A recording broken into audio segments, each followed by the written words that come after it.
This is the final round of Formula Drift Japan for this year.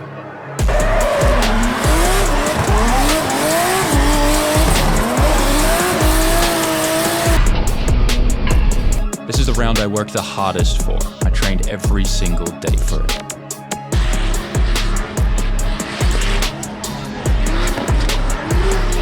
But if you watch the video till the end, you'll understand why I was forced to retire and not able to drive at all.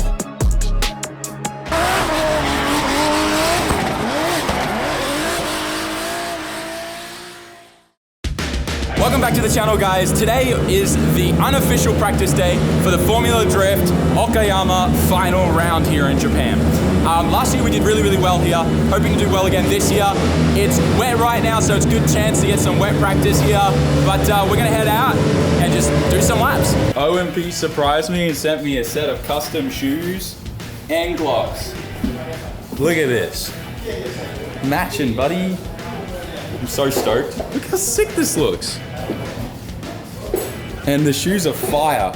The previous shoes I had, like always slipping on the pedals. These feel like sandpaper. I just noticed they alternate. Your right, your left hand goes with your right foot. How cool is that? Look. Freaking love OMP, man.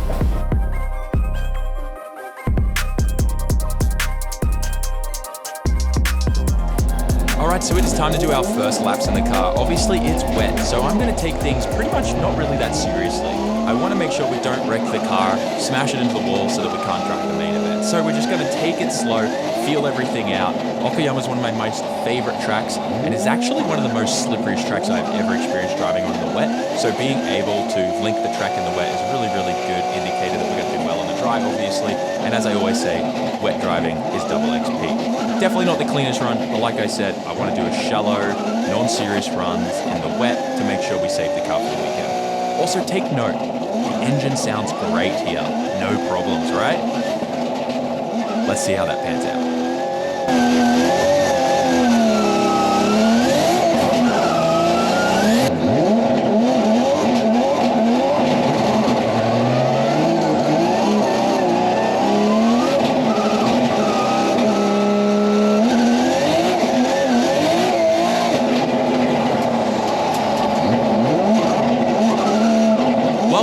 Essentially watching me skate on ice, I figured I'd take this opportunity to remind you that more than ever, I need you to let the YouTube algorithm know that you like this video. Smash that like button, write us a comment, and subscribe if you haven't already. My goal is to grow this channel even bigger so that we can keep making amazing videos and pushing the boundaries of what we do. And I'm excited to have you all along for this journey with me.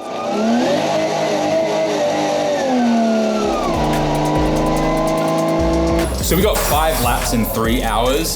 Because it's raining, a lot of people obviously course out, get stuck in the gravel, and then obviously they gotta wait for the service vehicle to come tow them out. And then the wall. Tons of people hit the wall. I think there's at least like 5 people that wrecked the rear of their car on the wall and are fixing them right now. Some people hit worse than others, but we were really safe. My goal was to just be super conservative, feel out the car, and try to figure out a few things, because there is a chance that the main comp or the qualifying could be wet, so I wanted to get some seat time. I was not approaching and getting close to the wall at all, was not my goal. It was just be calm, feel stuff out, get comfortable in the car, make sure there's no problems. One cool thing though is that we were able to weigh the car here. The place where they check and do the inspection on the car for scrutineering, we pass with flying colors, but they have a big car weight scales. So we were able to put the car on and finally get numbers. I've never known how much this car weighed. I always assumed it was around 1,400 kilos with me in it, but I didn't know I was this right. So this is me with a full tank of gas and without sitting in the car, 1,333 kilos. And then with me in the car, 1,413 kilos. So I was pretty much on the money, bar 13 kg. So now we know that my car is heavy. I reckon we can get that down to like 1250, 1290 when we change everything with carbon fiber and stuff like that moving into next year. There's still a lot of my car that's OEM. The doors are still OEM, still factory glass. We still have the actuators and everything in there. The windows go up and down. We've still got the metal trunk. We still got a metal roof. There's a lot that we can cut out of the car and weight save on. Like glass is a huge one. Also the stock doors. But yeah, it'll be cool to see the difference moving into next year with all the changes I want to make to lighten the car up. But sometimes I also wonder if it's an advantage being a little heavier. But anyways, that's a conversation for later. Tires feel great, lots of grip out there, even though it's wet. Actually, probably a little too much, but for the most part, we did really well. We didn't damage the car, that's the main thing. For non-kilogram users like myself, 1,433 is 3,150 pounds. Oh damn, you know that off by heart.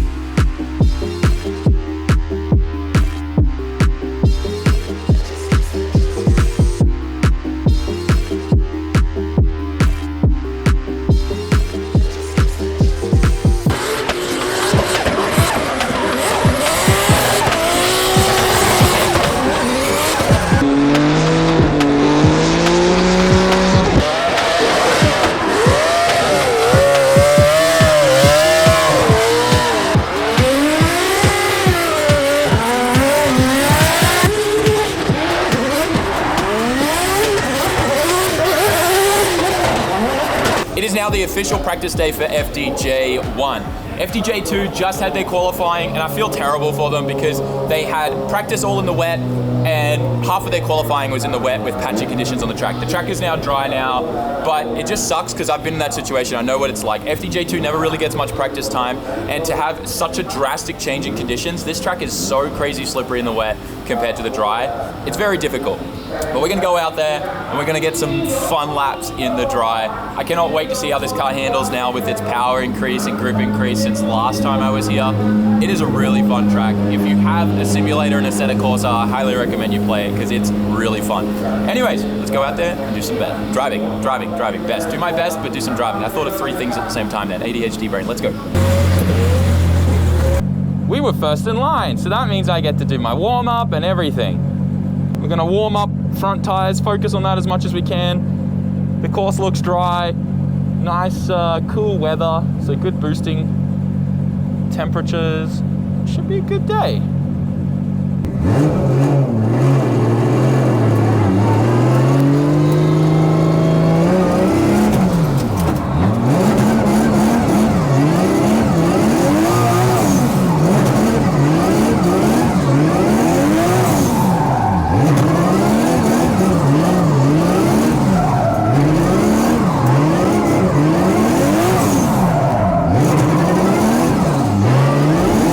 Might actually be noticing that the engine's sounding different here, and it doesn't sound good. The only thing I can hear inside my helmet is actually the shift knob vibrating, which probably was the vibration coming from the crank because it's already been damaged at this point. And you can see I grabbed the shift knob and kind of tightened it there and it went away for a minute. Anti-lag is on. I'm going to try and do a conservative run. I'm not going to go too hard off the bat. I'm also playing around with 4th gear, so we'll see if it's enough, if it's what I need. I might have to downshift, we'll see. I really want you guys to listen to the sound of the engine. Now, bear in mind, I could not hear the difference with my helmet and everything on, but just listen. Here we go.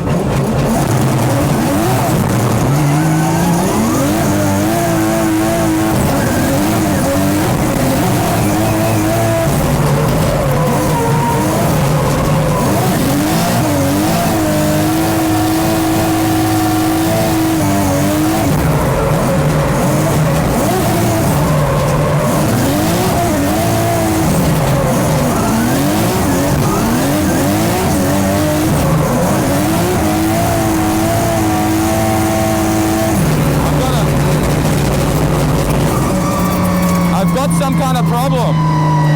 My engine's not revving.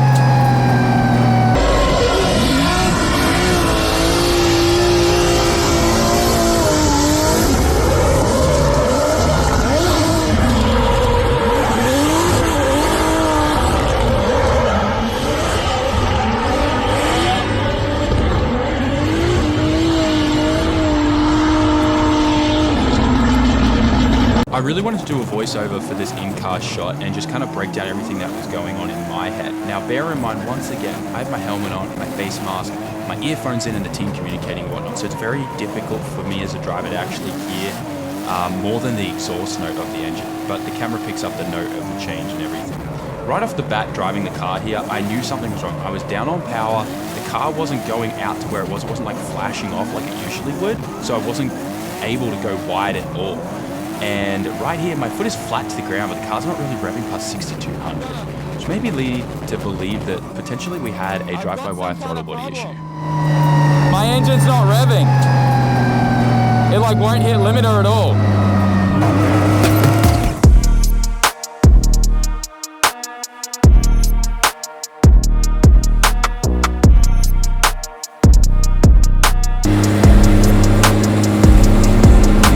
So after going into the pits, we changed the drive-by-wire throttle body, and it seemed to fix it. Like literally, the car's revving again here in the burnout box, but you can still hear something's not right with the engine. And it's wild to me because I could not hear that in my helmet.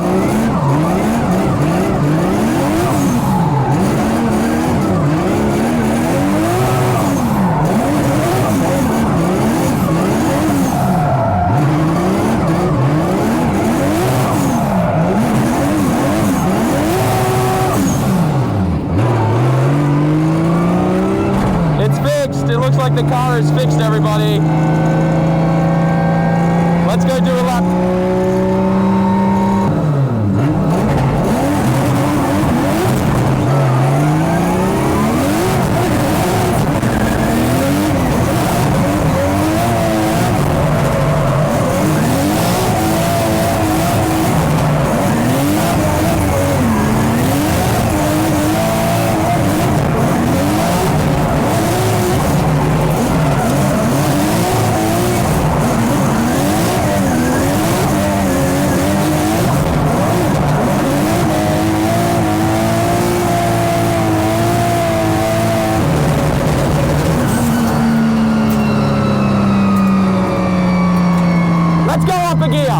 So this run, the car was actually revving fine.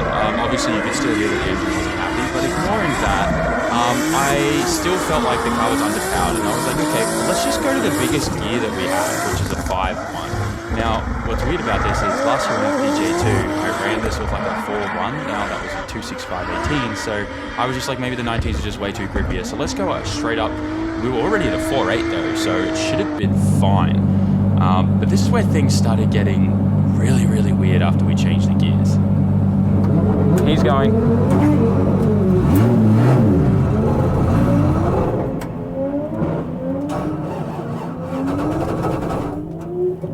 The frick? My car just shut off. Something's locked. What the frick? わかんない。わかんない。おかしい。なんで？セル回んない。セル回んない。ちょっとじゃあレッカー。お願いします。My car just shut off entirely. It won't start anymore. We don't know what's wrong.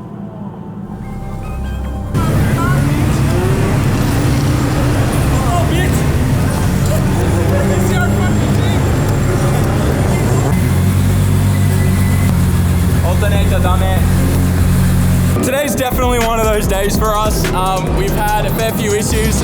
I just had the push of shame off the track. It looks like my alternators failed, and then at the same time we were having throttle body issues. We think though now the throttle body issues could have been linked to voltage issues. So there's a good chance there's actually nothing wrong with my throttle body, and it was literally just the alternator failing. Because what was weird was I was looking at the voltage, but no alarms were coming up, so I think it was going to 14 and like failing here and there. So anyways, we'll switch it out, and that should solve all of our problems. I hope. It's been one of those days for sure though. We'll get it done. これはい。ウォルタ持ってる？持ってるよ。純正のチェックは。じゃあはいはい。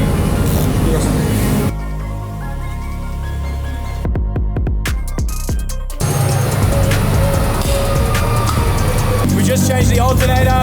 We are stable at 14.3 volts now, and that's what we want to see. The other one was barely making 12.5, so we're in the green now. I think we're fixed. I think we're good. Hopefully we can go do some fire laps. At this moment, in the back of my head, I started connecting the dots, and I started thinking something could be wrong with the engine. But the problem was I was disregarding that feeling and that thought because we really had a dead alternator. And then when we had the throttle body issue, or what we thought was a throttle body issue, when we changed it, the issue actually went away. So you can see why I kind of kept disregarding that initial thought when my brain was starting to connect the dots and seeing the signs. All right. Hopefully we are all good.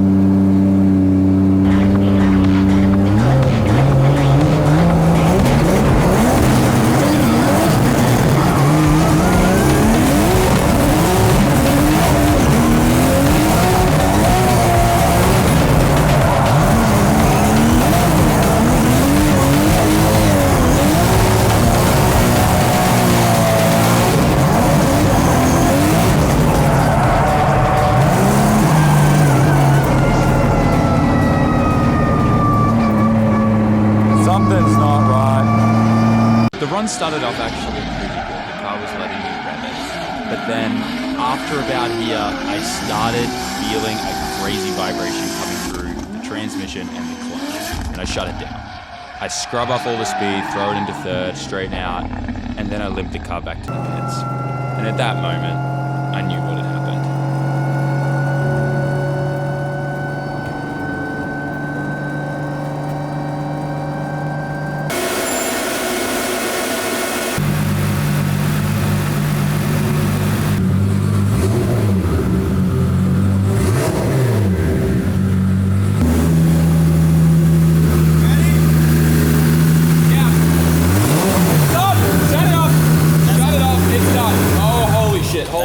Yeah, no, that's done. Oil What happened? the bottom. You didn't hear that? But No, I was in the Bro, car. I couldn't that hear. sounded like marbles in a That drying was machine. done. washing machine. Yeah, that's done. And it's spraying oil everywhere under the car.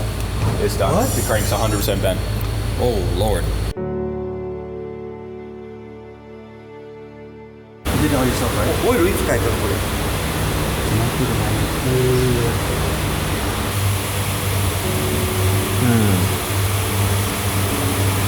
これはちょっと危険かもしれないな。ちょっと。 The oil that you just saw, that we just drained out of it, that had been replaced the day prior. And when we changed the oil then, the oil that came out of the engine was totally fine with not a single speck of metal or bearing material. So this definitely all occurred pretty much the day that we filmed this video. I think ultimately we got away really, really lucky. And I did know that we were pushing the limits of this kit. HKS says on their spec sheet for this that it's up to 1000 PS at the crank. We were pushing way past it. On the bigger tracks, we were pushing around 1200 at the wheel.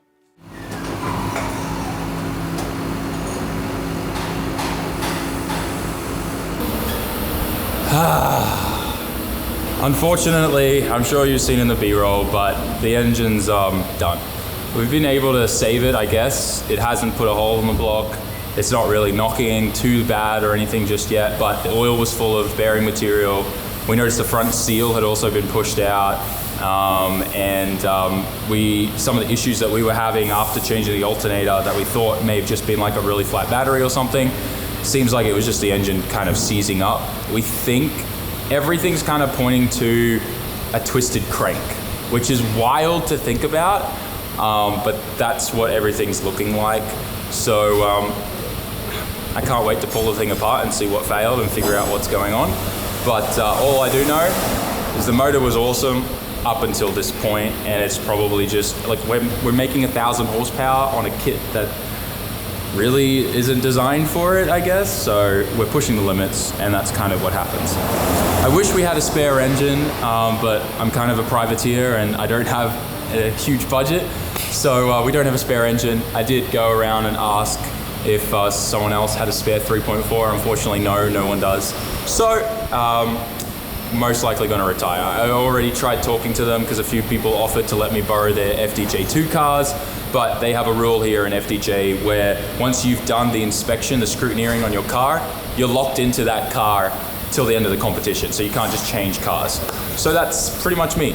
At this point, unless we find an engine overnight, we'll have 7 hours to change it in the pits tomorrow, but I'm sure you can tell the car's loaded up on the truck. So yeah, that's kind of where we're at. It's really sad. I worked really, really hard for this round. It's my favorite track. I practiced every day on the sim. I did a ton of other training and mental training and stuff, so I was really looking forward to this. But sometimes you just gotta take the L. We'll rebuild and come back stronger for next year, so I'm not too worried. And I guess that's my season this year done.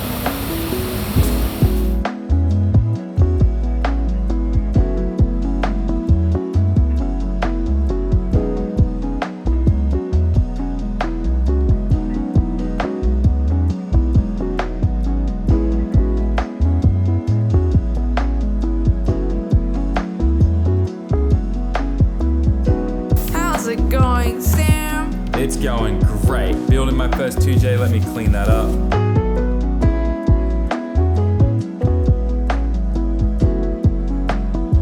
We got some good news, ladies and gentlemen. Woo! We got 6 pistons and rods installed. Let's go.